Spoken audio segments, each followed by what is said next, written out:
जय गुरु जी, शुक्राना गुरु जी, अनंतम अनंतम शुक्राना, पल पल का शुक्राना, हर पल का शुक्राना, श्वास श्वास शुक्राना, सिमन सिमन शुक्राना। गुरु जी के श्री चरणों में उनकी बेटी विभा का प्रणाम। और आप सभी साथ संगत जी को जय गुरु जी। ओम नमः शिवाय, शिव जी सदा सहाय। ओम नमः शिवाय, गुरु जी सदा सहाय। गुरु जी के पवित्र पुनीत चरणों में हम सब लाडलों के लिए कलेक्टिव अरदास कि हम लोग सब हंसते रहें, बसते रहें, खुश रहें, निहाल रहे, चढ़ती कला विच रहिए। गुरु जी के आदेश और वचनों पर चलें और उनके दिखाए हुए रास्ते पर चलकर हम एक लाइट वर्कर के काम करें, सब कलेक्टिव काम करें। एक ही सॉल है, वननेस में है और सब नथिंगनेस में आएँ। और गुरु जी के साथ जुड़ने की जो यात्रा सबकी सुखदमय हो और गुरु जी अपनी आशीषों में सबको रखें। इसी के साथ मैं आज सत्संग अदायगी गुरु महाराज जी कहते हैं हमेशा अपने शुक्राने अदा करो। और जैसे जैसे कनेक्शन डीप होता चला जाता है तो कहीं ना कहीं गुरु महाराज जी स्वयं ही संचालन करते हैं आपकी पूरी एक पल प्रतिपल का। और उसमें फिर वो हर चीज़ का ध्यान रखते हैं, आपके गतिविधियों पर, आपके कार्य प्रणाली पर, आपके शुक्राने करने पर, आपके सुबेरे की पहली किरण के साथ आपकी आँख खुलने से लेकर रात को सुलाने तक का सारा सारा सारा जो रिस्पॉन्सिबिलिटीज़ हैं वो हमारे गुरु साहब स्वयं संचालित करते हैं। बहुत सुंदर बात है ये और बहुत ही सुंदर मनोरम तब होता है जब आपके साथ घटित हो रहा होता है। तो मैं अपने सत्संगों पे आती हूँ। आज मन से सत्संग शेयर करने का ही है, बोलने के लिए तो बहुत कुछ है और बोलने का मन भी करता है अभी, क्योंकि थोड़ा-सा मैं टायर्ड फ़ील कर रही हूँ। आजकल गुरुजी बहुत अच्छे से मशक्कत करा रहे हैं मेरे से, ऐज़ बिकॉज़ वो भी मेरे ही अपने कहीं न कहीं लाइफ़ में जो घर के कामों को लेके एक बैलेंस और मैनेजमेंट है, उसी को ही सुचारू रूप से चलवाने के लिए टाइमिंग्स सेट करवा रहे हैं। मतलब ये काम तो काफ़ी टाइम पहले से गुरु महाराज जी ने शुरू करवा दिया था कि जो घर के काम टाइमली हो नहीं पाते थे या जो सामंजस्य नहीं हो पा रहा था चीज़ों के बीच में, बच्चों के साथ और परिवार के साथ चलते हुए घर के कामों के साथ बहुत सारे काम हो जाते हैं। जैसे पुरुषों को बाहर भारी कार्य क्षेत्रों में बहुत सारे काम रहते हैं, ऐसे ही जो हम लेडीज़ होती हैं हमारे पास भी घर के एक नहीं हज़ारों लाखों काम होते हैं। तो गुरुजी से जुड़ना, और गुरुजी से जब हम जुड़ जाते हैं तो गुरुजी हमें हमारे सिर्फ़ एक अध्यात्म की तरफ ही नहीं मोड़ते हैं, वो आध्यात्मिक बैलेंस के साथ-साथ हमें अपनी लाइफ़ में हर पहलू में बैलेंस करवाने का पूरा ज्ञान प्रदान करते हैं।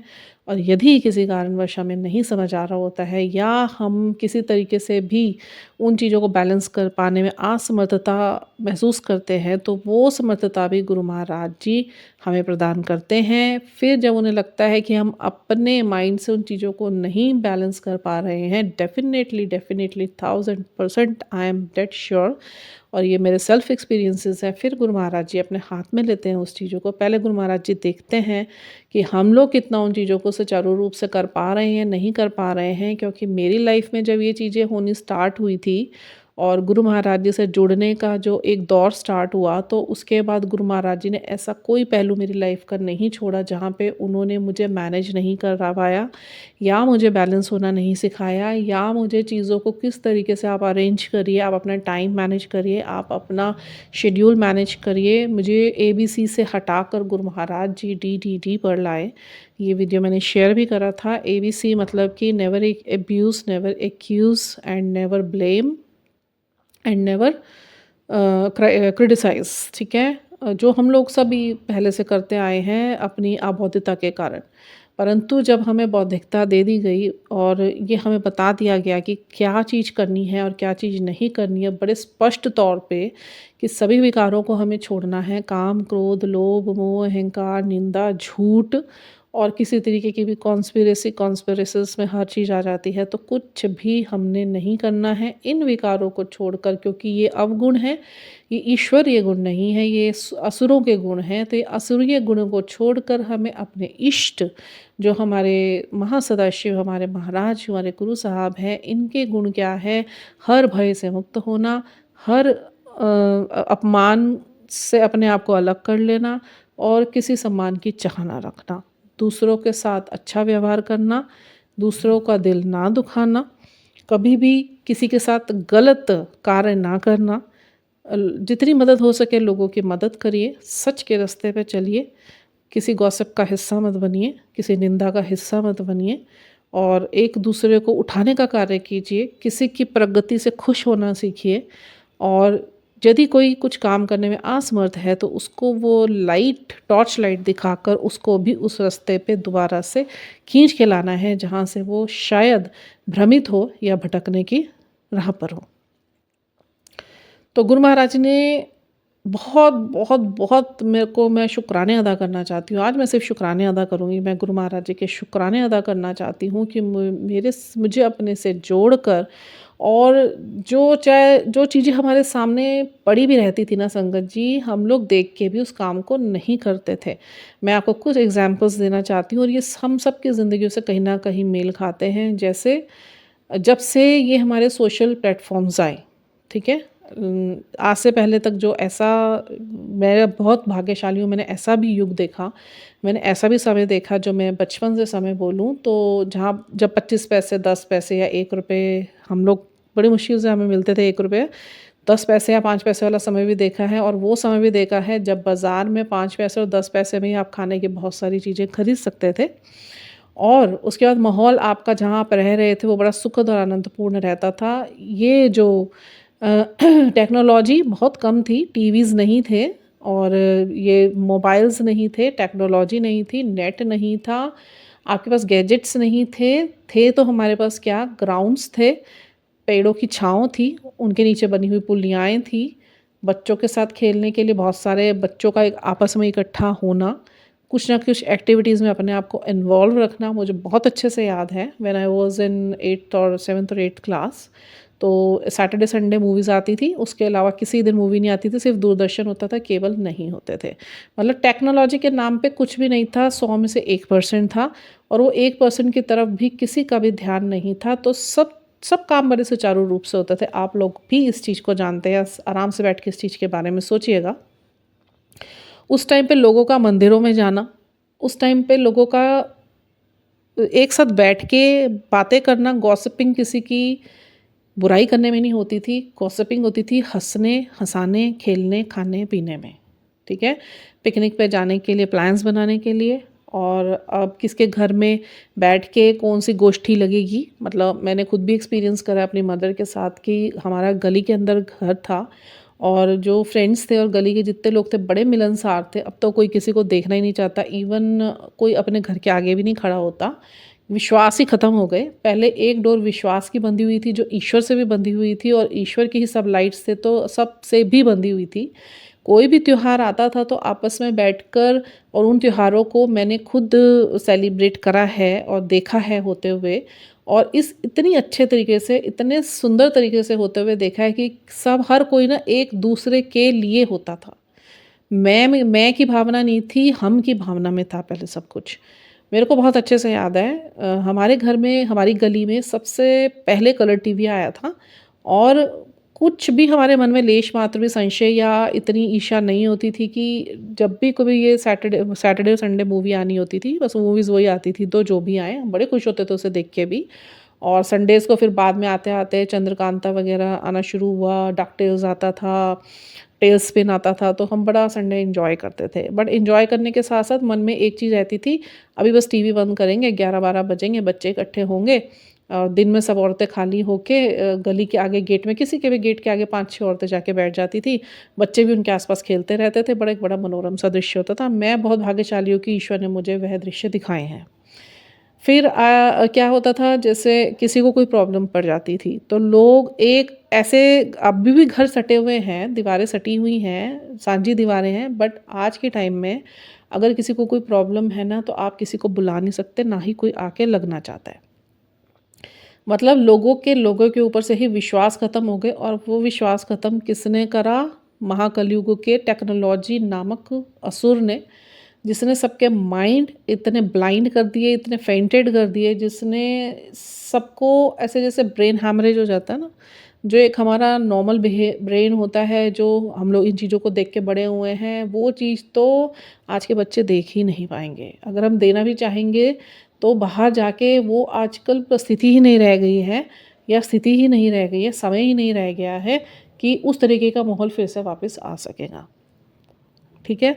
वो क्या था उस वक़्त ईश्वर की अनुकंपा, उन पर विश्वास, सब मिलकर सबका देखो, जितने भी त्योहार आते थे ना, मंदिर से मस्जिद या गुरुद्वारे से कोई भी जुड़े हुए त्योहार आते थे ना, लोगों के अंदर एक क्रेज़ होता था, मतलब क्रेज़ीनेस मैंने देखी है, अपने में भी फ़ील करी है। हम लोग तो मतलब पैसे कलेक्ट करके और ईश्वर के लिए ही जब भी कोई ऐसा सेलिब्रेशन आता था तो खुद से एन्जॉय करता हुआ देखा है। सब इकट्ठे हो जाते थे, अपने-अपने घर से सामान लाते थे, मतलब ज़्यादातर टाइम ना लोग लोगों के साथ स्पेंड करते थे।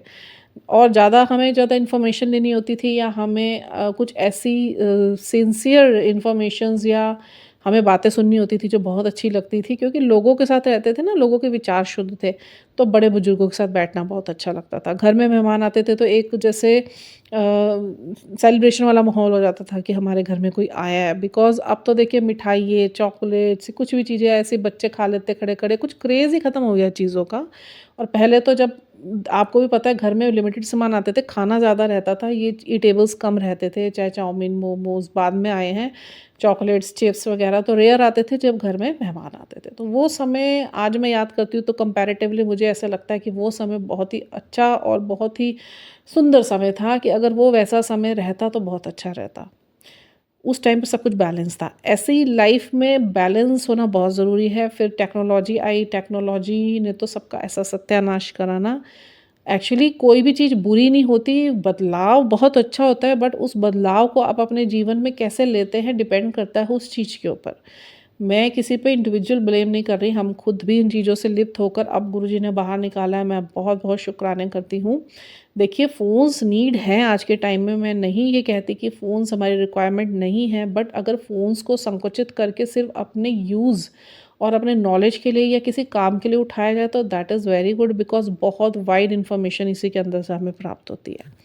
पर बुक्स पहले भी होती थी और बुक्स आज भी होती है, लाइब्रेरीज़ पहले भी होती थी, लाइब्रेरीज़ आज भी होती है।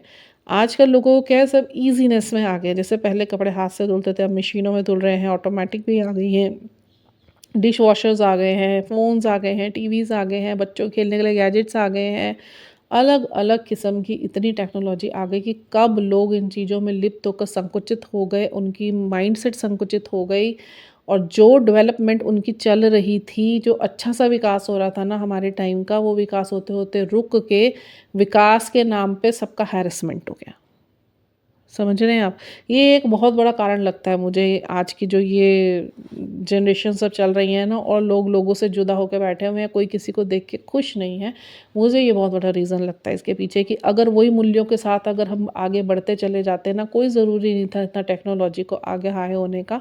ये भी एक प्लान का हिस्सा रहा, क्योंकि बहुत बड़े-बड़े ऐसे देश हैं जो नहीं चाहते कि भारत जैसा इतना सुंदर अध्यात्म से भरा हुआ एक भारत एक ऐसा देश है जहाँ पे सबसे ज़्यादा ये देवी देवताओं का वास रहा है, और इतना सुंदर रमणीक यहाँ पे आप आके देखेंगे तो उत्तराखंड के साइड पे सारे देवी देवता ही विराजमान है, कैलाश से लेके और ये केदारनाथ और ये सब जितने भी हेमकुंड, ये सब यहीं पे ही बसते हैं।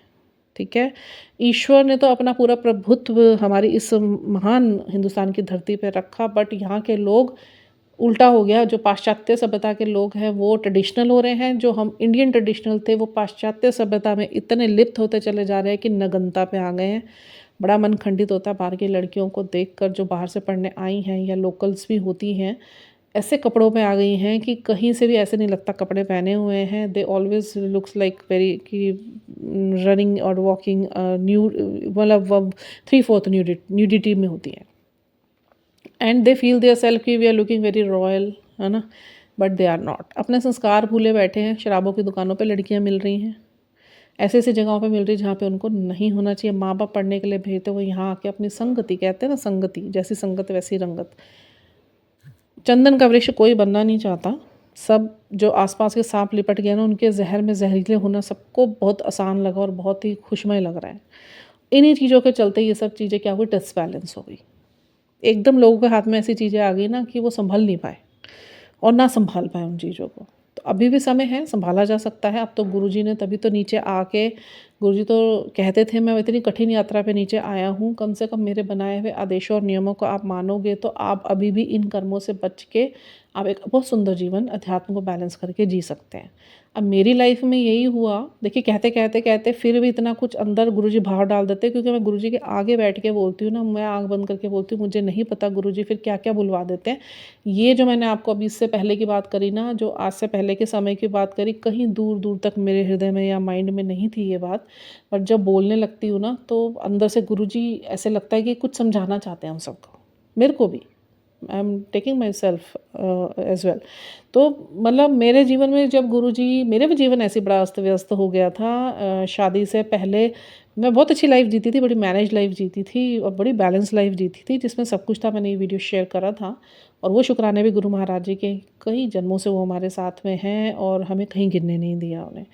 फिर एक समय ऐसा आया कि जब इन चीज़ों का प्रभुत्व बहुत ज़्यादा हुआ और इन चीज़ों का चलन बहुत ज़्यादा हो गया, तो फ़ोन्स मेरे पास बहुत लेट आए। मेरे पास तो फ़ोन आए, मेरे को मेरे हस्बैंड ने फ़ोन दिया था, शादी से पहले मेरे पास फ़ोन नहीं था। पेजर एक हुआ करता था। शादी के बाद फ़ोन भी मेरे को, क्योंकि मेरे थोड़े ना जो हस्बैंड्स थे, मेरे हस्बैंड रहे ना, वो थोड़े से ना नेगेटिव टाइप के रहते, बड़े डाउटफुल सबके लिए, अपने मदर के लिए, वो अपने मदर के लिए रहते थे, तो हम तो किस खेत की मूलियाँ थी। तो मतलब हम लोग आए घर में, तो आफ्टर 10 ईयर्स, मेरी शादी के 10 साल बाद मुझे पहला कीपैड वाला फ़ोन मिला था। ठीक है, तो मैं उसमें भी खुश थी। फिर उसके बाद धीरे धीरे एंड्रॉयड्स आए, एंड्रॉयड आते गए, फिर उसके बाद चलते गए। मैं जब तक, मुझे इतना पता है, मैं जब तक सोशल प्लेटफॉर्म पे नहीं थी, I was very much happy and balanced. I always manage all the things in a very मतलब एनलिस्टेड वे, कि ये काम कैसे करना है। मतलब अपनी जो DDD पे थी मैं, ड्यूटी डिसिप्लिन एंड डिवोशन पे, तो वो सब चीज़ें क्या हुई, ये जैसे प्लेटफॉर्म से पैर रखा, इंस्टा FB जैसे और ये ग्रुप्स, तो इतना बकवास प्लेटफॉर्म है ये, इतने बकवास प्लेटफॉर्म्स हैं ये। मतलब अगर तो सिर्फ आप अपनी टाइमलाइन तक हैं और आप एक बड़ा ही सधा हुआ और बड़ा रिस्पेक्टिव वे में अगर आप उन चीज़ों को भोग रहे हो, उन ऐप्स को आप यूज़ कर रहे हो, देन तो वेल एंड गुड। ठीक है, if you are using those apps for your personal growth, for your business, for your job, और some kind of information you want to give to the people among the society and among the public, then तो it's very nice thing, because इससे बहुत जल्दी viral हो जाती हैं चीज़ें, और जो चीज़ आप पहुँचाना चाहते हैं पहुँच जाती है।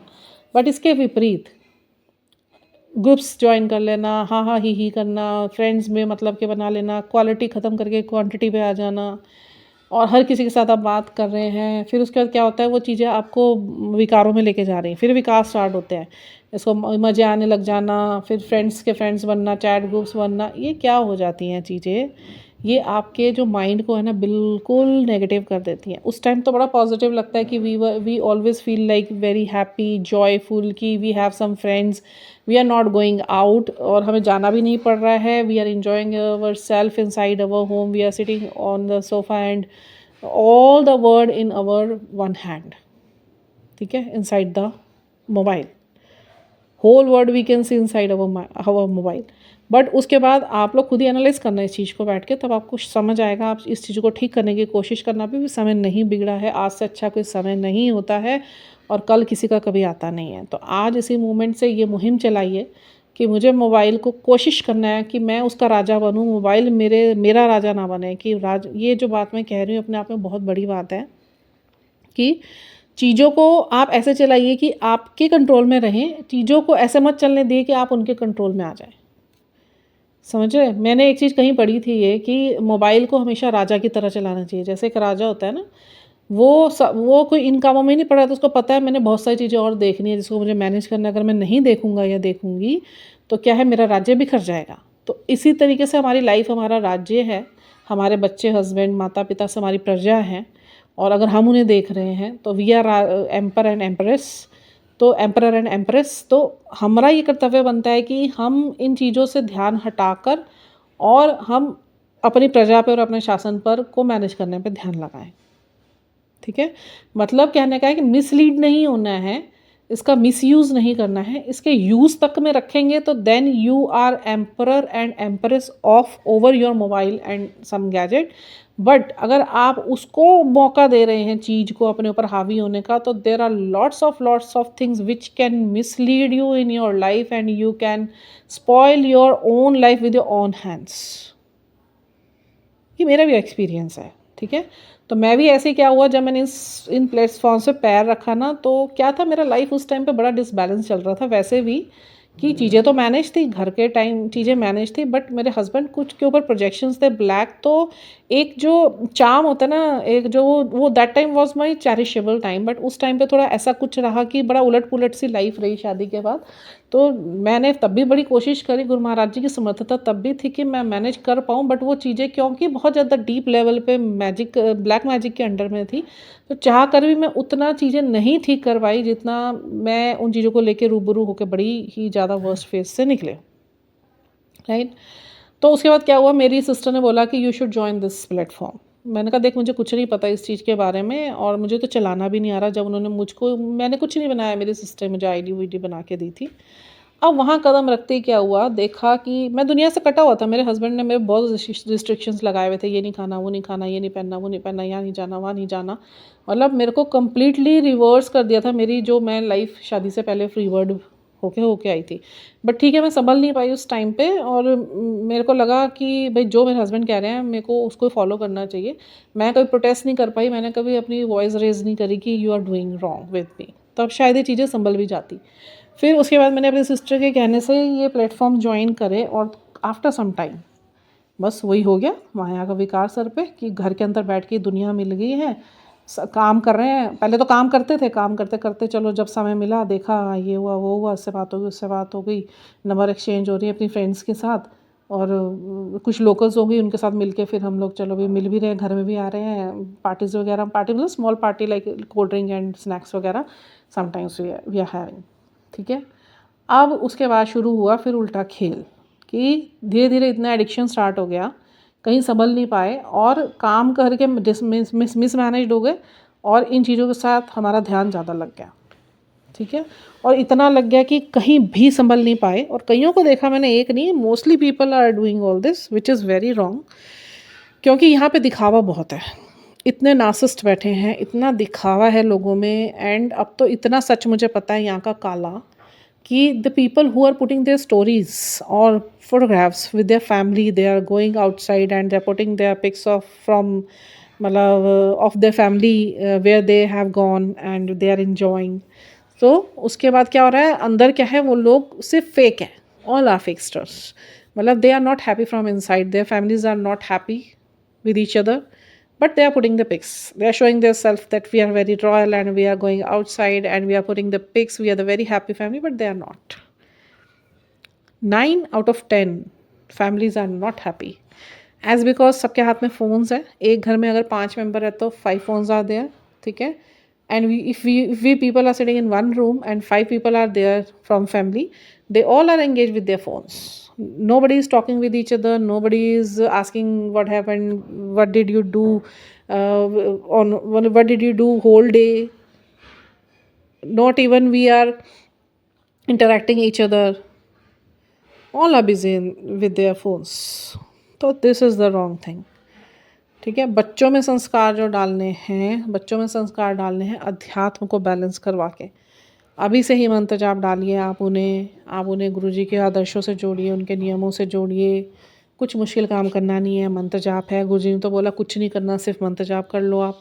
आगे की चीज़ें बहुत सारी वाइड हैं, गुरुजी ने according to the circumstances and time चीज़ें ऐड ऑन करी हैं, बट सबसे बड़ी बात यही है कि मंत्र जाप और नाम जाप करो, गुरुजी को मानो, गुरुजी के आदेशों पे चलो।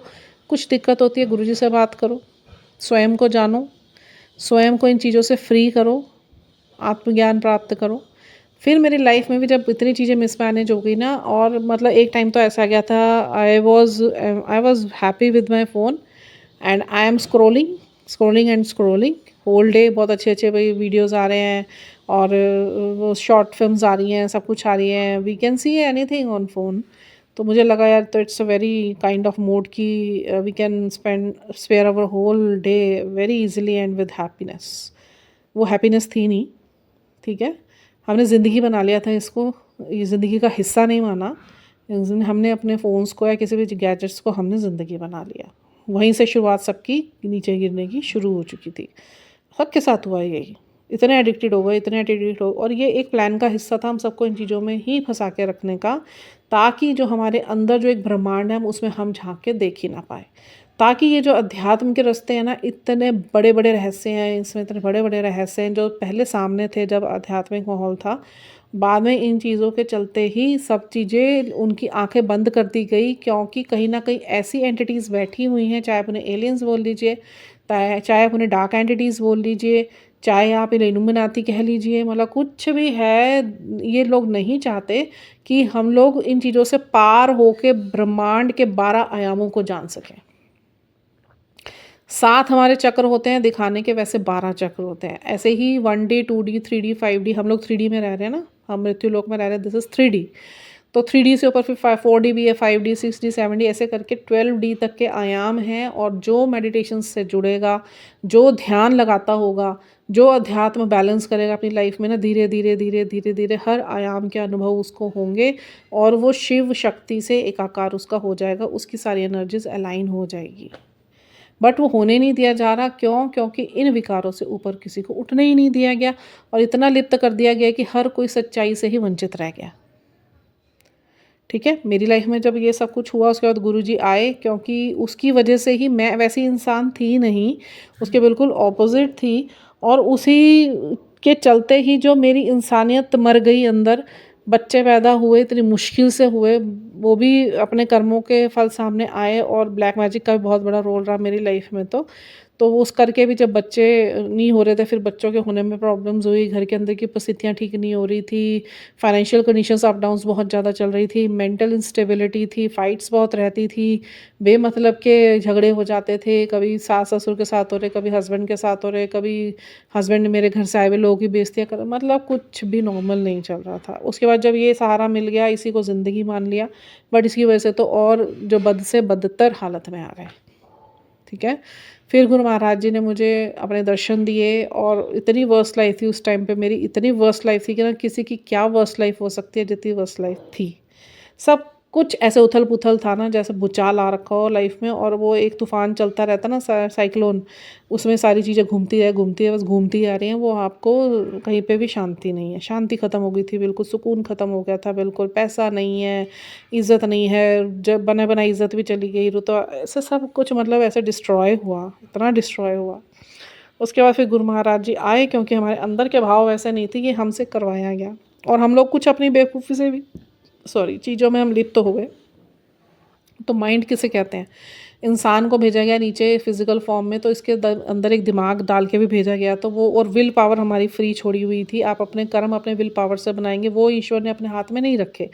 अब वो विल पावर हमने यूज़ नहीं करी, और हम लोग के अपनी बेवकूफ़ियों से चकाचौंध में फंसते चले गए। ये हमारा फ़र्ज़ था कि उस टाइम पे हम सही गलत को देखते, है ना?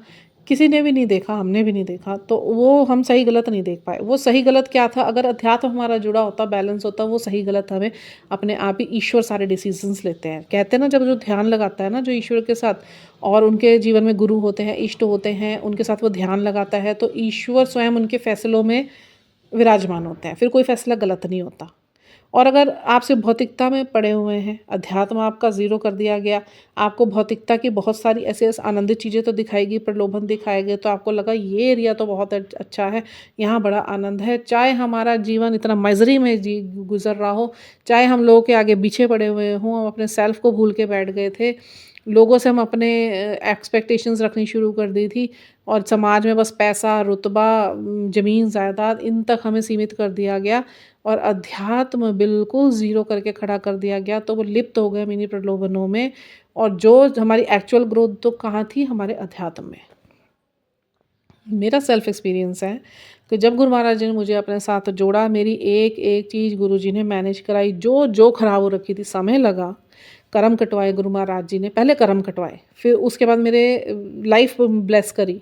जो मेरे ऊपर इतनी मारण क्रियाएं हो रही थी, या मेरी लाइफ में ऐसी चीज़ें ख़राब हो रखी थी जो ठीक होनी बहुत ज़रूरी थी, एक एक एक एक करके किया।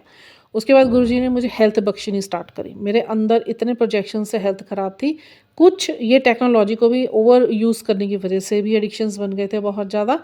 तो धीरे धीरे धीरे धीरे गुरु महाराज जी ने ही अपने ही आश्रित कर इन सब चीज़ों को ठीक करवाया, बैलेंस करवाया। मना नहीं करा, फ़ोन देखिए आजकल की नीड है, टीवी नीड है, हम खाली बैठे हैं तो कहीं समय बिताने का। देखिए मैं तो अब टीवी देखना बंद कर दिया, अब मेरा उल्ट हो गया, वही पहले वाले टाइम में चला गया, कुछ गुरुजी ले गए। फ़ोन मैं सिर्फ काम से उठाती हूँ, या सिमरन लगे हुए होते हैं, या कुछ नॉलेज गुरुजी की आई हुई होती है, या मैं कुछ कुछ पढ़ रही होती हूँ। टीवी मैं नहीं देखती, बहुत कम देखती हूँ मैं। सारा दिन मैं अपने आप को जल्दी-जल्दी काम इसलिए नहीं करती, हर कोई मेरे से कहता है, "भई मेड लगा ले, तू क्यों लगी रहती है?" मैंने कहा, "नहीं, जब तक मैंने मेड लगाई हुई थी, मैं बहुत ही लेज़ी हो गई थी।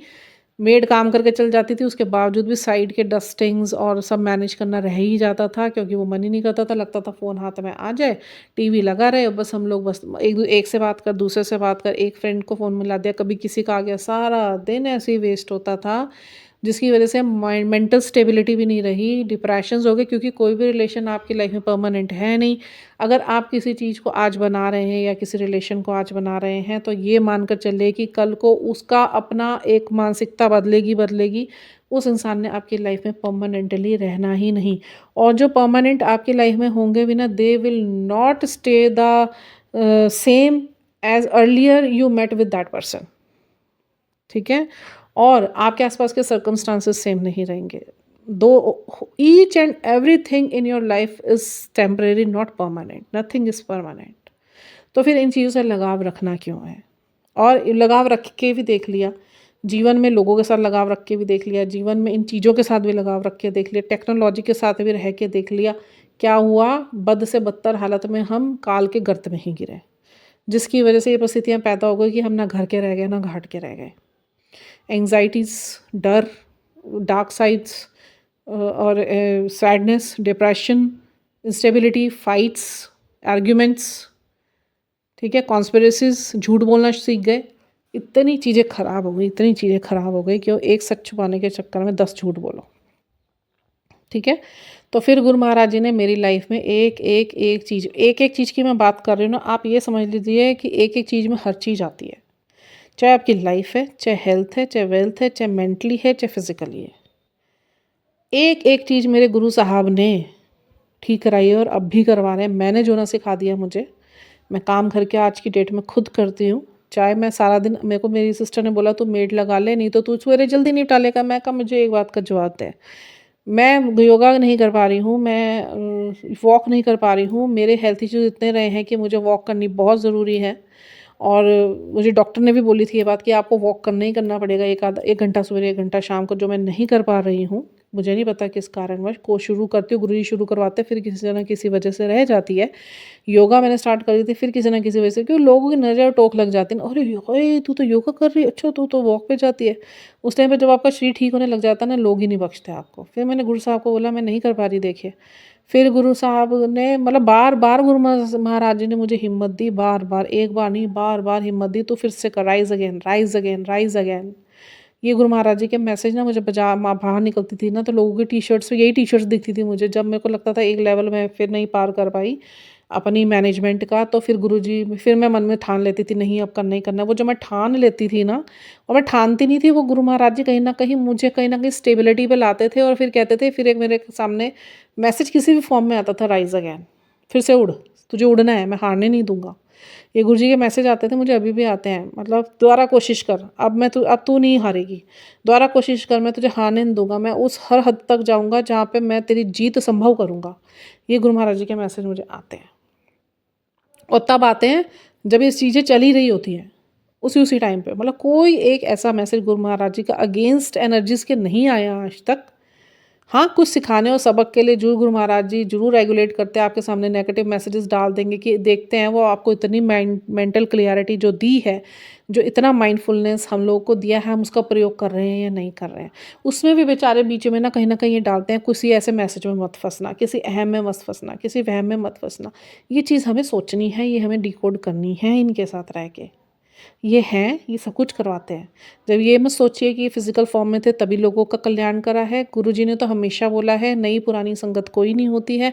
मैं पहले भी था, जब मतलब मैं फ़िज़िकल फ़ॉर्म में था, मैं तब भी सबके कल्याण कर रहा था। मैं अब ओमनी फ़ॉर्म में हूँ, तो मैं तब भी सबके कल्याण कर रहा हूँ। कल को आने वाली नई जनरेशन के साथ भी मैं ऐसे ही उनका कल्याण करूँगा। मैं सबसे बड़ा उदाहरण हूँ, मैं गुरुजी की बेटी। मैं को मेरा अहम मत मानिए कभी भी। मैंने गुरुजी को बोला है, मैं का मतलब है गुरुजी की बेटी। मैं इतना बड़ा उदाहरण हूँ इस टाइम की, क्योंकि मैं गुरुजी से कभी नहीं मिली फ़िज़िकल फ़ॉर्म में। मैं तो गुरुजी ने 2007 में चोला छोड़ दिया था और मैं गुरुजी के पास गई हूँ आज से 2 साल पहले। 2025 चल रहा है, मैं गई थी 2022 में, ठीक है, फर्स्ट टाइम बड़े मंदिर, और मुझे तब मिले थे गुरुजी, उससे 6 महीने पहले। तो आप ये सोचिए कि जो इंसान स्वरूप में बैठ के हमें और देख रहे हैं, उनकी आँखें हिलती हैं, उनके होंठ हिलते हैं, उनके हाथ हिलते हैं जब आपका उनके साथ कनेक्शन डायरेक्ट सेट होता है। तभी तो सबको बोलते थे डायरेक्ट कनेक्शन बनाओ, आज भी वो कहते हैं डायरेक्ट कनेक्शन बनाओ। कोई तुमको मोहताजगी नहीं है मेरे मैसेजेस की, जब तुम मेरे साथ ध्यान लगाओगे तो तुम आँख बंद करोगे और तुम्हारा साक्षात्कार मुझसे होगा, जब तुम्हारा ध्यान गूढ़ भी मैं ही समर्थता दूँगा, तुम बैठो तो सही। तो नहीं लगेगा शुरू में, पर तुम 4-5 दिन मन के हारे हार मन के जीते जीत वाले एक फ्लो पे चलोगे ना, जब मुझे लगेगा कि हाँ, वाक़ई में तुम मेरे से जुड़ना चाहते हो, कोई ये नहीं कि आप बैठोगे जोड़ लोगे। वो भी देखते हैं कि जो भक्त है वो शिष्य बनने लायक है या भी नहीं, उसके भाव प्योर हैं या भी नहीं, कि खाली एक पदार्थों के लिए ही मेरे से जुड़ना चाहता है। पदार्थ तो क्या है, यहीं मिलेंगे, यहीं ख़त्म होने हैं। हमें लेना क्या है, हमें गुरु जी का सानिध्य लेना है। हम जिस रोशनी से पिछड़ कर आए हैं, उस रोशनी तक जाने तक की एक यात्रा इनके साथ कंप्लीट करनी है। सब कुछ कराएँगे इसमें ये आपको। अब वो बोलते हैं ना रसिक बैरागी, कि जीवन के हर रूप का आनंद लो, मर्यादा में लो, बैलेंस करके चलो, हर चीज़ को बैलेंस करो। मेरे को इतना समझ आया, गुरु महाराज जी ये बोलते हैं अपनी लाइफ़ में ना हर चीज़ को बैलेंस करो, सिर्फ़ और सिर्फ़ बैलेंस करो। आप सिर्फ भौतिकता की तरफ मत भागो, क्योंकि वहाँ पे सिर्फ प्रलोभन है और आपका मन का जो कंट्रोल है आपके ऊपर, आपके मैटर्स के ऊपर हो जाता है। होना क्या चाहिए, हमारे अपने मैटर्स को कंट्रोल करना चाहिए, हमारे मन के विचारों को।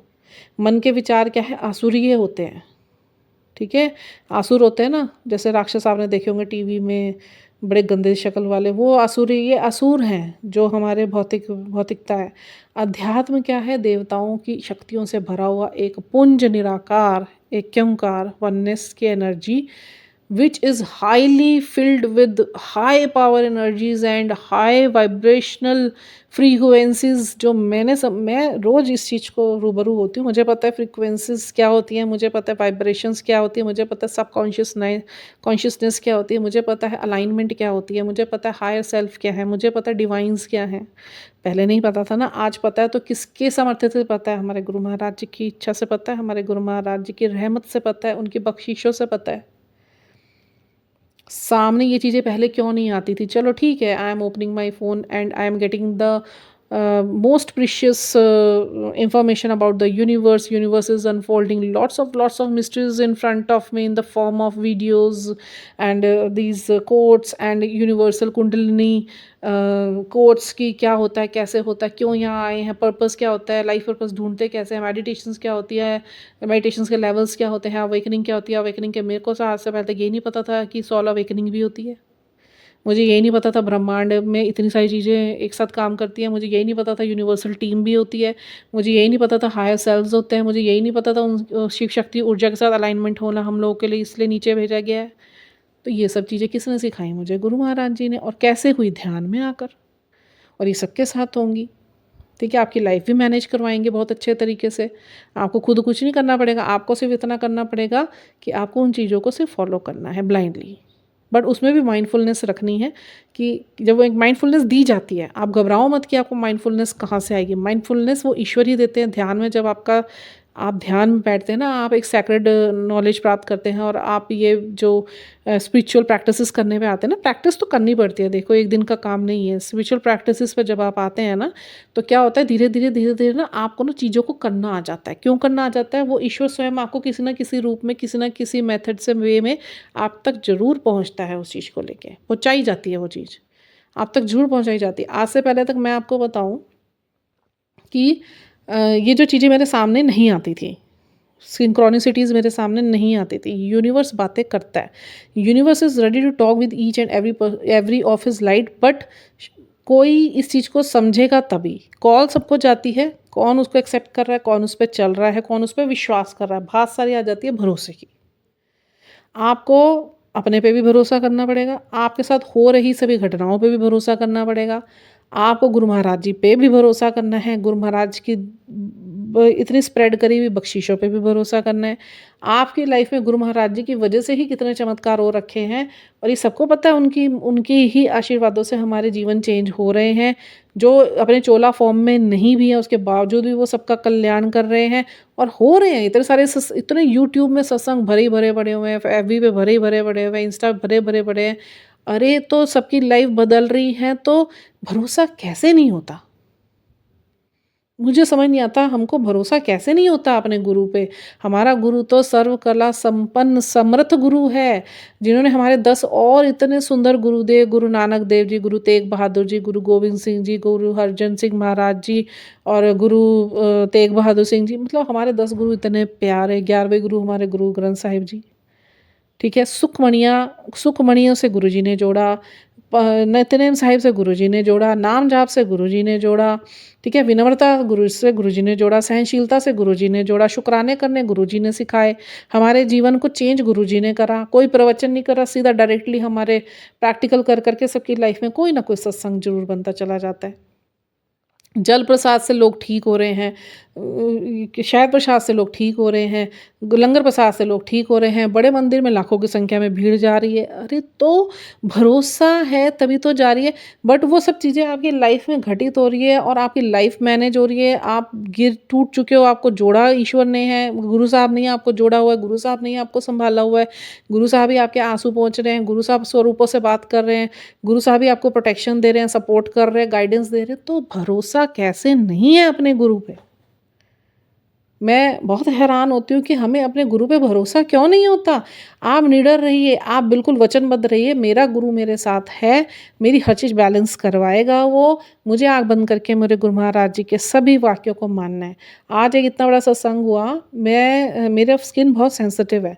क्या हुआ मुझे नहीं पता था, बच्चों ने टॉवल यूज़ करके ना बाथरूम में डाला हुआ था, 2 दिन से मैं उस टॉवल से फेस पोंछ रही थी, मुँह धोने के बाद गुरुजी के जल प्रसाद से लगा रही थी। मेरे पिगमेंटेशन थे, गुरुजी का मुझे अंदर से ये आवाज़ आई कि तू जल प्रसाद से ना अपना ये साफ़ कर, तेरा एकदम साफ़ हो जाएगा। होना शुरू हुआ तो मैंने वो टॉवल यूज़ करा, उससे मुझे हो गई एलर्जी। इतनी एलर्जी हो गई, मुझे बर्निंग हो रहा था मेरे फेस के ऊपर, बहुत सेंसिटिव स्किन है मेरी। तो ऐसे उभरा-उभरा सा ऊपर हो गया और मैं गुरुजी को कह रही हूँ, डाउट नहीं हुआ मुझे जल प्रसाद पे, मैंने बिल्कुल इतना सा भी डाउट नहीं करा। मेरा भरोसा मेरे गुरु महाराज जी पे पूरा पक्का है आज की डेट में। मुझे जल प्रसाद पे कुछ भी डाउट नहीं हुआ। मैं गुरु साहब से बोला, मैंने कहा गुरु साहब पॉसिबल ही नहीं है मैं आपका जल प्रसाद लगा रही हूँ और उसकी वजह से ये सब हो जाए। और बहुत ज़्यादा इचिंग सी हो रही थी मेरे फेस की स्किन पे और ऐसे रैशेज़ रैशेज़ ना जैसे बर्न हो जाता है, ऐसा-सा हो गया, एलर्जी सी हो गई। अब मैं उसको लेके चल रही हूँ, शायद मौसम चेंज हो रहा है तो इस वजह से फेस में थोड़ा-सा मुझे होता है। जब summer to winter, winter to summer में जाते हैं ना तो मेरे फेस पे थोड़ी दिन के लिए एक रहता है फेस में जैसे पर उसमें इचिंग नहीं होती, उसमें कभी मुझे रैशेज़ नहीं लगते, बट मतलब मेरी बेटी भी कह रही मम्मा आपके फेस पे हो क्या रखा है? मैंने हस्बैंड को दिखाया, मैंने कहा राश देखना ज़रा ये क्या हो रखा है? तो कह रही ये तो मेरे को एलर्जी सी लग रही है। कल तक नहीं, कल मैं गुरु साहब से आज सवेरे बोलूँ, मैंने कहा गुरु साहब ये जल प्रसाद से तो कुछ नहीं है, वो तो अपने आप में वरदान है। मैंने कहा कोई और प्रॉब्लम हो रहा। अब आप गुरु महाराज जी को मैंने बोला, मैं कहा मुझे नहीं पता ये क्या हो रहा है और मैं अभी कोई क्रीम नहीं यूज़ कर रही हूँ। मेरा पूरा भरोसा है मेरे गुरु महाराज जी की दी हुई बख्शीशों पे। मैं तो जल प्रसाद ही लगाऊँगी, मैं उनके खिलाफ़ क्यों करूँगी? फिर मैंने गुरु साहब को बोला, मैं कहा गुरु साहब अगर कुछ लगाने की ज़रूरत है या कोई टैबलेट खाने की ज़रूरत है, प्लीज़ मुझे इंडिकेट कीजिए। तो देखिए कितना भरोसा काम करता है। ये भरोसा ही होता है, ऐसे भरोसे की वज़ह से होता है। आप ऐसे आज़माओगे तो कुछ नहीं होएगा। आप कहोगे कि ये बातें करती हैं तो मैं बात करके देखूँ, बट आपके भाव ही नहीं प्योर होएँगे, आपका भरोसा ही नहीं होगा तो वो काम भी नहीं होएगा। और आप गुरुजी के भरोसे पे गुरुजी का जल प्रसाद किसी मरते हुए को भी देखे होगे, वो गुरुजी इतनी लाज रखते हैं कि वो उस बंदे को जिया देते हैं। ये मेरे खुद के एक्सपीरियंस से मैं बताती हूँ अभी आपको। तो मैंने कहा गुरु महाराज जी मुझे इंडिकेशन दीजिए। एक गुरु महाराज जी का सत्संग आया मेरे सामने और वो ऐसे अंकल का सत्संग था जो गुरु महाराज जी के टाइम के अंकल हैं, वो आज भी वो सेवा दे रहे हैं। गुरु महाराज से उन्होंने सेवा माँगी थी, उनके ब्रदर को एक्चुअली कैंसर हुआ था और ऐसा कैंसर था जो लास्ट स्टेज का कैंसर था, डॉक्टरों ने जवाब दे दिया था। तो गुरु महाराज जी ने इनको भाव डाले थे भी जल प्रसाद उसको पिला, तो इन्होंने जल प्रसाद पिलाया, लंगर प्रसाद खिलाया, तो वो मरता हुआ जो इनके ब्रदर थे वो भी बिल्कुल ठीक हो गए। डॉक्टर बड़े हैरान थे कि इनके कैंसर ठीक कैसे हो गए। ठीक है? तो उसके बाद से इन्होंने गुरुजी बहुत जुड़े बड़े डिवोटी हैं वो गुरुजी के। मैं आज सुना उनका लिंक, तो वो उसमें उन्होंने बोला था कि उसके बाद से मैं गुरु महाराज जी को बोलता था, देखिए गुरु महाराज मुझको बड़े मंदिर की सेवा नहीं चाहिए, आप मुझे कोई ऐसा सेवा दीजिए जो मैं जन कल्याण में कर सकूँ। मुझे लोगों के लिए काम करना है, जो भाव मेरे भी थे, मेरा भी सत्संग जुड़ा हुआ है इससे, मेरे भी यही भाव रहे हैं कि गुरुजी मुझे अगर काम करना है ना, मुझे लोगों के लिए सेवा करनी है। मुझे कोई ऐसे नहीं, आप जो सेवा वर्तवा लो वो कोई दिक्कत नहीं, बट मेरे मन के अंदर एक जो मैनिफेस्टेशन रही ना शुरू से कि मैं लोगों के लिए सर्व करना चाहती हूँ, कुछ मैं लोगों को सर्व करना चाहती हूँ। मैं लोगों के लिए काम करना चाहती हूँ, उनके भलाई के लिए कुछ करना चाहती हूँ। तो उन अंकल जी भी ने भी गुरु जी से ही अरदास करी थी अपने घर बैठे-बैठे, बड़े मंदिर नहीं गए थे घर बैठे-बैठे।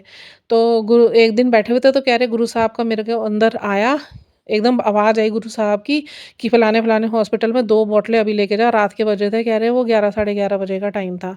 कह रहे मैं भरोसा देखिए आप, भरोसा ही काम करता है। तो वो कह रहे मैंने आँव देखा ना ताव देखा और मुझे पता भी नहीं कौन एडमिट है, कौन नहीं। मैंने 2 जल प्रसाद की बॉटलें उठाई और मैं हॉस्पिटल पहुँच गया, बंदा आईसीयू में था, मैंने जाके पता करा। गुरुजी ने जो उनको एड्रेस जो रूम नंबर बोला था और एड्रेस उनके अंतर्मन में डाल के बोला था, तो वो वहाँ पे बिना कुछ सोचे-समझे वहाँ पहुँच गए 2 बोतल जल प्रसाद को लेकर और वहाँ जाके डॉक्टरों को बोला भी ऐसे-ऐसे फलाने रूम में पेशेंट है तो आईसीयू में है। डॉक्टर ने बोला हाउ डू यू नो? आप उनके रिश्तेदार हो? उन्होंने कहा नहीं मैं रिश्तेदार नहीं हूँ, हमारे गुरुजी ने हमको बोला है। तो कह रही थोड़ा-सा 5 मिनट की कन्वर्सेशन डॉक्टर से डॉक्टर अपनी चिकम-चिल्ली करने लग गया। मैंने भी अपने आप से बोल दिया भी हमारे गुरु का हुक्म है, हम टालेंगे नहीं और मेरे गुरु ने बोला तो होगा ही होगा। तो वो व्यक्ति भी निकल आया सेम नंबर पे, सेम आईसीयू में, उसको जल प्रसाद पिलाया और उसके ब्रेन में 3 डैमेज थे और वो मरने ही वाला बंदा था और उसको जाके फिर डॉक्टरों को कन्विंस करा कि हृदय में बैठ जाते हैं ना गुरु महाराज जी, फिर डॉक्टर भी ब्लैंक हो जाते हैं। ये मेरे साथ भी हुआ। तो उसके बाद फिर वो उसको जल प्रसाद पिलाया गया और वो गुरु डॉक्टर ने बोला इससे क्या होगा? तो उन्होंने कहा 5 मिनट के अंदर बंदे को होश आ जाएगा। वो मरते हुए बंदे को 5 मिनट में होश आ गया, उसके बाद उसका ट्रीटमेंट हुआ। फिर गुरुजी ने वहीं पे खड़े-खड़े इनके अंकल के हृदय में डाला कि इन्हां ਨੂੰ ਕਿਹਾ ਵੀ 2-3 दिन ਵਿੱਚ ਬੰਦਾ ਚੰਗਾ ਹੋ ਜਾਣਾ ਹੈ ਵੀ ਬਾਕੀ ਕੰਮ ਮੈਂ ਦਵਾਈ ਨਾਲ ਕਰਾ ਲੈਣਾ ਹੈ कि मैं इन्हू ब्लेस करता है। वो बंदा 5 दिन बाद जैसे गुरुजी ने उनके अंदर भाव डाले थे वैसे के वैसे ही वो बंदा ठीक होता चला गया। जैसे-जैसे गुरुजी ने बोला अंदर से भाव आए, उनकी आवाज़ आई जैसे मुझे आती है तो वैसे-वैसे ही उन अंकल के साथ वो हो गया। आज जब मैंने और ऐसे ही उन्होंने 3-4 इंसिडेंट्स और बताए हॉस्पिटल वाली, तो गुरुजी ने उनको सेवा दी कि तू जल प्रसाद हमेशा अपने पास तैयार रखा कर, कहीं भी जाता है तो 2 बोतलें ज़रूर अपने साथ लेके जाया कर कि मैं तुझे कभी भी बोलूँगा यहाँ जाना है, वहाँ जाना है तो तू उन्हें हॉस्पिटल्स के आईसीयू के लोगों के पास ही जिनको वो जानते भी नहीं, वहाँ जाकर ही उनको भाव डाल दिया और पहले प्रेडिक्ट कर दिया वहाँ जाना है, ऐसे होगा, वैसे होगा। ये होता है भरोसा गुरु पे।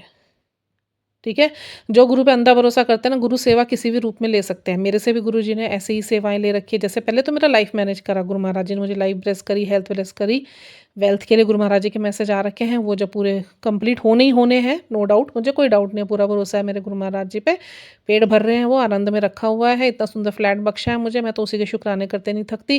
आगे वो जाने, उन्होंने जो कराना है वो जाने। मैं के अंदर कोई भूख नहीं है कि जो गुरुजी के इतने बड़े-बड़े मेरे को आशीर्वाद आ रखे कि वो आज पूरे हो जाए, कल पूरे हो जाए, नहीं। मेरे को सब्र है, मुझे पता है डिवाइन टाइम होता है और वो होना ही होना है। उन्होंने मुझे किसी चीज़ से वंचित नहीं रखा हुआ। अगर मैं कह रही मेरे पास कंप्लीट सिक्योरिटी भी नहीं है तो मुझे इनसिक्योरिटी भी नहीं है। मेरे सिक्योरिटी तो मेरे गुरु महाराज जी बैठे हैं, मैं चिंता नहीं करती। ठीक है? भरोसा मेरा पक्का उनके ऊपर खुद से भी ज़्यादा। इस ब्रह्मांड जितना भरोसा है मुझे उनके ऊपर और अब ये लिंक सुन के तो और भी जम गया कि हाँ, उन्होंने मेरे हाथों से भी ये काम करवाए। इट मीन्स कि I was on the right path और मेरे अंदर इस चीज़ के लिए गुरु महाराज जी ने हमेशा ये बोला जो मैं करा रहा हूँ मेरी मर्ज़ी से हो रहा है, तू इस चीज़ पे डाउट मत कर। हुआ क्या? अब जैसे आप ध्यान में बैठते हैं ना, गुरुजी पे भरोसा आप इतना कर लेते हैं ना, उसके बाद गुरुजी स्वयं आपकी वाणी पे बैठना स्टार्ट कर देते हैं कि जब आप गुरुजी के इतने बड़े भक्त बन जाते हैं ना, फिर गुरुजी आपको भाव डालते हैं कि इस बंदे से बात कर। मेरे पास भी ऐसे ही होता है जब मैं आइसोलेशन पे रहती हूँ और गुरु महाराज और ध्यान में रहती हूँ सारा दिन गुरुजी के सिमरन मंत्र जाप से जुड़ी रहती हूँ, तो गुरु महाराज जी ने अपने आप लोगों को मेरे पास भेजना शुरू करा। कितने कैंसर पेशेंट भेजे जिनको डॉक्टरों ने जवाब दे दिया था और अभी भी एक हरिद्वार में एक कैंसर बच्चा है, कैंसर का पेशेंट का, उससे मेरी बात करवाई गई, मेरी फ्रेंड ने करवाई। उनको बहुत विश्वास है मेरी फ्रेंड को ना मेरे ऊपर। तो मेरी 3-4 संगत बहुत अच्छी बनी हुई हैं, जिनको पता है भी मुझे गुरुजी की ये दात बख्शी हुई है, तो वो हमेशा मेरी बात करा देते हैं ऐसे ही, जो बीमार होते हैं या जिनके बच्चे नहीं हो रहे होते। तो मेरे को भी गुरुजी ने ये बख्शा हुआ है, मुझे आता था कि जो मैं तुझे सेवा दूँगा वो तुझे करनी है मेरी सेवा समझ के। तुझे तेरे हाथों जिसका मैंने कल्याण कराना है वो करवाना है, कर मैं ही रहा हूँ, बस मैं ज़रिया तुझे बनाऊँगा। तो जब ये अंकल का लिंक मैंने सुना ना, आज मुझे जाके पूरा ये विश्वास हो गया कि वो जो काम गुरुजी ने मेरे से करवाए ना इतनी संगत के, वो जैसे वो अंकल से करवाए ना वैसे ही मेरे से करवाए। वैसे बहुत सारी और संगत ऐसी है जिनका भरोसा गुरुजी पे बहुत पक्का है और प्रेम बहुत पक्का है। गुरु महाराज जी सबके साथ करवाते हैं। अभी मुझे इन चीज़ों पे थोड़ा वो होता था कि मैं कहा ये चीज़ें कैसे घटित हो रही है मेरे साथ। मेरे से बुलवाते हैं वो पूरा हो जाता है, मेरे से करवाते हैं वो बंदा जल प्रसाद से ठीक हो जाता है। वही सेम चीज़ मेरी एक बेस्ट फ्रेंड शिवानी आंटी हैं, उनके हाथों से भी जल प्रसाद हॉस्पिटलों में पहुँचाए हैं। वो बेचारी काम छोड़ के भाग के दे के आती थी, वो बंदे भी ठीक हो गए। जिससे जिनसे मेरे से करवाया कि जैसे किसी के बच्चे नहीं हो रहे और मैं गुरुजी की तरफ मोड़ के उनको बताती थी, ये वाला पाठ करो, वो वाला पाठ, जैसे-जैसे गुरुजी मेरे अंदर बोलते थे, मैं उनको बताती रहती थी। उन जिनके बच्चे भी नहीं हुए, तो उनके बच्चे हो गए। अभी रिसेंटली एक के ढाई 3 साल से बच्चे नहीं हुए थे, तो गुरु महाराज जी ने उनको मेरे साथ ऑल ऑफ सडन मिलाया एक सत्संग में। मैंने उनको गुरुजी की तरफ बस मोड़ा। मेरा सेवा इतनी है, मुझे मोड़ना है, सब बताना है जो गुरुजी ने मुझे सिखाया है। मैंने वहाँ उनको सब चीज़ों से जोड़ा, वहाँ उनकी कंसीविंग हो गई, कुछ प्रॉब्लम्स भी आई तब भी गुरुजी ने उनको बचा लिया। मैंने उनको बोला आपके बेटा होगा, गुरुजी कह रहे हैं, उनके बेटा ही हुआ। ठीक है, अभी एक को और बोला, एक को मैंने बेटी बोली थी, उनकी बेटी ही हुई।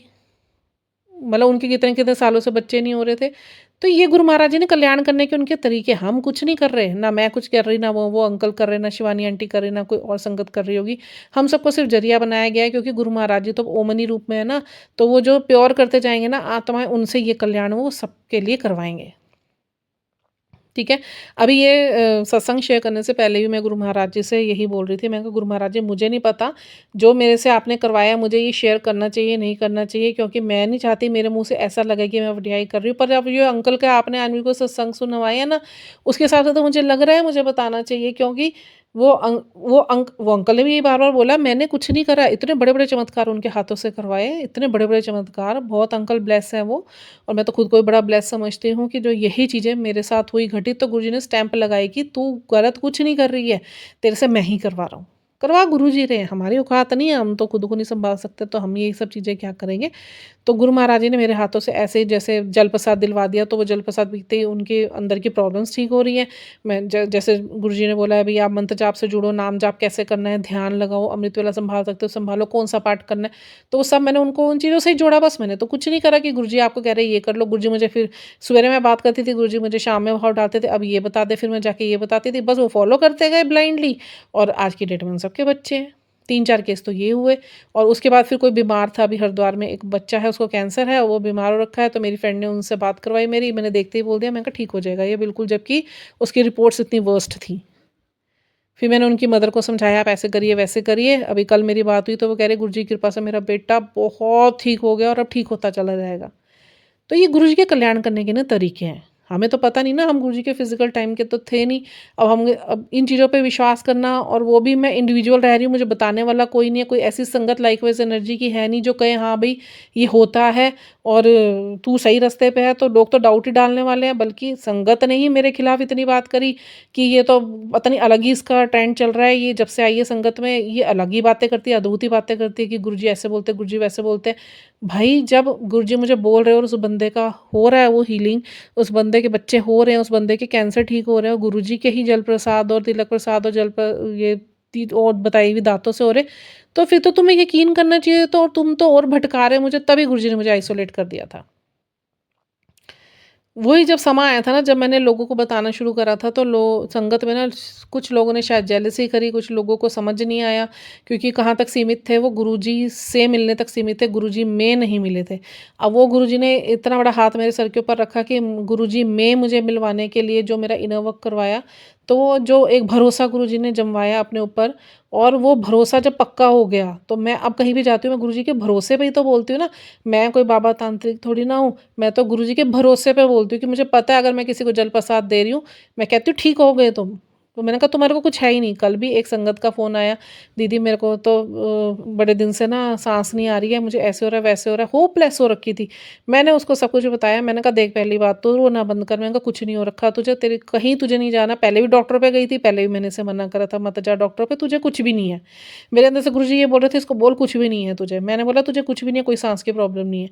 ठीक हो गई थी बीच में, फिर वो 10 लोगों के साथ डिस्कस करते-करते ना लोगों की नेगेटिविटी अपने अंदर पाल ली, 10 मुँह 10 ने बोल दिया तुझे ये है, वो है। फिर कल मेरे पास आई, मैंने कहा जब मैंने तुझे कह दिया तुझे कुछ नहीं है, तू क्यों लोगों से डिस्कशन कर रही है? मैंने कहा लोगों से मत डिस्कस किया करो, जब बात करनी है गुरुजी से करो, या किसी ऐसे व्यक्ति से करो कि जो आपको लगता है कि भी हाँ, उससे बात करके आपको हीलिंग मिलती है। नहीं तो आप सिर्फ गुरुजी से बात करो, गुरुजी सॉल्यूशन देते हैं। अब चलो तुम्हें गुरुजी ने अगर मेरे पास भेजा, तुम नहीं गुरुजी के होते हुए भी उनसे बात कर रहे हो, तो अब ध्यान से सुन ले। फिर मैंने उसे सारा बताया। इतनी होपलेस वो लड़की हो रखी थी, इतनी होपफुल हो गई, इतनी होपफुल हो गई। आज वो गुरुजी के शुक्राने करते नहीं थक रही, और मैं भी गुरुजी के शुक्राने करती हूँ कि उसने फिर से अपनी अमृत वेला सँभाली है, और सिर्फ़ सोच रही थी ज़्यादा, मतलब उसको ऐसे लग रहा था कि मेरी ज़िंदगी ख़त्म हो गई, मैं गुरुजी से विमुख हो गई, मेरे को साँस की प्रॉब्लम हो गई, मुझे ये प्रॉब्लम हो गई, मुझे वो प्रॉब्लम हो गई। मैंने कहा तुझे कुछ भी नहीं है, तू ऐसे कर, ये कर और ये कर। आज ठीक है? भरोसा, कैसे नहीं होता है हमें अपने गुरु पे भरोसा, मैं बहुत हैरान होती हूँ। एक भरोसा ही तो होता है, अगर जंगल में आप कहीं फँस गए और एक पत्थर आपको दिख गया, आपने हनुमान जी को याद करा या आपने राम जी को याद करा या आपने शिव जी को याद करा। आप शिवालयों में भी जाते हैं तो शिवलिंग पे आपको इतना भरोसा होता है कि जल चढ़ाएँगे तो शिव जी हमसे प्रसन्न हो जाएँगे। एक भरोसे पे ही तो जाते हैं आप। जो ईश्वर माँ की कोख में इतने ज्वलनशील केमिकल्स के बीच में बच्चे की रक्षा कर सकता है, तो क्या उसके बाहर आने के बाद उसको नहीं पता कि मुझे जिसको मैं लाया हूँ इस जीवन में इतने हमारी कोख इतनी ज़हरीली कोख के अंदर से बिल्कुल सुरक्षित बाहर, तो क्या तब हमारी सुरक्षा नहीं करेगा वो? तो ये चमत्कार बहुत बड़े हैं और अब तो मुझे आज बहुत ही भरोसा हो गया। 2 तभी गुरुजी इतने दिन से ना यही वाले सत्संग मेरे से अदायगियाँ करवा रहे हैं, क्योंकि मुझे बताने वाला कोई है नहीं और जितनी संगत मेरे अराउंड थी वो सारी खुद ही इतनी भटकी हुई थी, तो गुरुजी ने मुझे आइसोलेशन में डाल दिया, ध्यान में डाल दिया, अकेला कर दिया। तो कोई काम करने को नहीं है तो क्या करो, घर मैनेज करो, अपने को मैनेज करो और अपना इनर वर्क करो और कुछ है ही नहीं करने को। ठीक है? तो उसके बाद जब ये सब कराया तो भरोसा और पक्का हो गया। फिर मैंने गुरुजी को बोला मेरे तो अराउंड एनर्जीज़ ऐसी हैं, कोई समझने को राज़ी नहीं है। फिर गुरु महाराज ने चमत्कार स्टार्ट करेगी, एक के बाद एक के बाद एक ऐसे ऐसे फिज़िकल टाइम के उनके बड़े-बड़े छोटे-छोटे सत्संग सामने आए।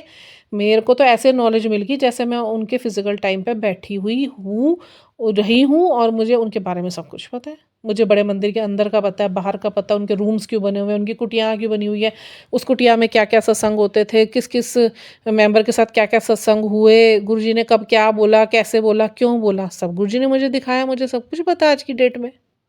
और आगे और दिखाते चले जा रहे हैं। तो मैं तो बेअंत शुक्राने करती हूँ मेरे गुरु महाराज जी के। मेरा फेस ख़राब हुआ तो गुरुजी ने इन्हीं अंकल के थ्रू बुलवाया कि भई बाकी मैंने ब्लेसिंग कर दी है, बाकी मैं दवाइयाँ नाली तेरा ठीक कर दूँगा। मेरा दिमाग एकदम स्ट्राइक करा। मैंने इनको बोला, मैंने कहा एलर्जी की गोली पड़ी हुई है, जबकि मैं टैबलेट्स नहीं खाती, मैं तो सिर्फ़ गुरुजी का जल प्रसाद और जो गुरुजी की दातें, उसी से ठीक हो जाता है सब कुछ। पर इस टाइम पे दवाई खाना बहुत ज़रूरी था, वो एलर्जी हो रखी थी बहुत भयंकर वाली फेस पे और वो भी गंदगी की वज़ह से हुई थी, टॉवल गंदा था। और उसके बाद फिर मैंने कह रहे हाँ सिट्राज़िन पड़ी है, मैंने कहा दे दो यार मुझे, कहे तू तो टैबलेट खाती नहीं, मैंने कहा नहीं दे दो, वो गुरुजी की ही आवाज़ है, उस टैबलेट खाना इस टाइम पे बहुत ज़रूरी है। मैंने वो सिट्राज़िन खाई, मेरा फेस ठीक हो गया, वो बर्निंग ठीक हो गई, वो जो फेस इतना मेरा जल रहा था वो ठीक हो गया, रैशेज़ ठीक हो गए, अभी एक और खाऊँगी। तो बेअंत शुक्राने मेरे गुरु महाराज जी के, तो इतनी चीज़ों को मैनेज करवा के रखते हैं ना, अगर आप आँख बंद करके उनके कहीं पे चलेंगे ना, पहले तो उनके जो उस टाइम के कहे हुए जितने भी आदेश नियम है ना, उन पे चलिए, ध्यान से जुड़िए अपने आप को, मंत्र जाप से जोड़िए, मंत्र जाप से बड़ी शक्ति और कोई नहीं है। मंत्र जाप भी आप सारा दिन करेंगे ना, आप अपनी हीलिंग खुद कर लेंगे अपनी बॉडी की। आज क्या हुआ, मेरा ये एक शोल्डर बड़ा पेन कर रहा था और नस चढ़ गई इसमें एकदम खड़े-खड़े। अब मैंने क्या करा, मैं बैठी, मैंने मूल मंत्र, क्योंकि मैं बहुत करवाते हैं गुरुजी मेरे से ये मंत्र, मूल मंत्र और क्या कहते हैं जो गुरुजी का मंत्र है। मैंने मूल मंत्र गुरु नानक देव जी का करना स्टार्ट करा, इतनी ज़ोर की झटका लग के वो नस निकल गई और ये एक बार ही नहीं हुआ, आज मुझे इसकी ताकत पता चली कि जब आप ज़्यादा जपो ना इसे तो आपको वो हीलिंग का काम करता है अंदर, और उस जगह से ना मेरी वो ऐंठन निकल गई। फिर उसके बाद मैंने घर के सारे काम करे, नहीं तो मैं आज यही सोची थी, मैं हस्बैंड को बोलती हूँ कुछ लेके आओ, मेरे से तो कुछ हो ही नहीं रहा, मेरा कंधा ही नहीं हिल रहा है। 5-10 मिनट मैंने मूल मंत्र करा बैठ के और वो झटका एकदम निकला, उसके बाद सारा काम निपटाया मैंने। ताकत देखिए आप मंत्र की, कैसे नहीं भरोसा होता है हमें अपने गुरु पे। तो यही मेरी हाथ जोड़ के सबसे प्रार्थना है, आप भरोसा कीजिए। भरोसे के ऊपर एक बहुत सुंदर कथाएँ हैं, बहुत सुंदर कबीर जी के टाइम की, गुरु नानक देव जी के टाइम की, गुरु गोविंद सिंह जी के टाइम की, वो मैं कथावाचक के रूप में ही आपको प्रस्तुत करूँगी। पर अभी आज के शुक्राने गुरु महाराज जी ने मेरे से ले लिए। अभी मैंने सोना था, देखिए पता नहीं सो ही नहीं पाती, मेरे को मन में ये होता है कि रेस्ट ना करके जो ये समय मिला है वो गुरु जी के साथ ही निकालूं, क्योंकि आज तो सूर्य ग्रहण भी है, 2 बजे से शुरू हो रखा था, तो थोड़ा सा गुरु जी ने मेरे पे भारी बताया हुआ था, पर मेरे को नहीं पता चला आज सारा दिन, क्योंकि सारा दिन सिमरन में ही निकला। इतना सिमरन कराया आज गुरु महाराज जी ने, इतना सिमरन कराया, इतना सिमरन कराया, घर के कामों में व्यस्त रखा। फिर अभी थोड़ी देर पहले बैठी हुई थी मैं, 3 शब्द वाणियाँ गुनगुनाने शुरू हो गए और गुरु जी के तो ऐसे लग रहा था भाव बदल गए, रो रहे। उनका स्वरूप लिटरली कब बहुत बार होता है ऐसा, उनके आंसू निकल रहे हो और वो साथ-साथ पैर भी हिला रहे थे और सिर भी हिला रहे थे जैसे-जैसे मैं गा रही थी। बड़े प्रसन्न होते हैं, अगर आप मुँह से गाते हैं ना गुरुजी बहुत प्रसन्न होते हैं।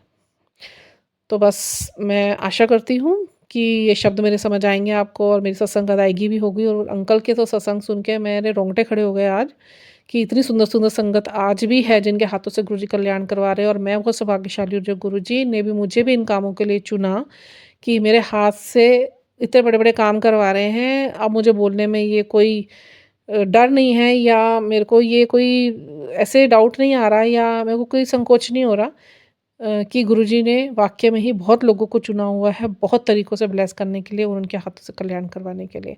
बात सिर्फ़ और भरोसे और सब्र की है। तो इस अभी के लिए इतना ही। जय गुरुजी, हर हर महादेव।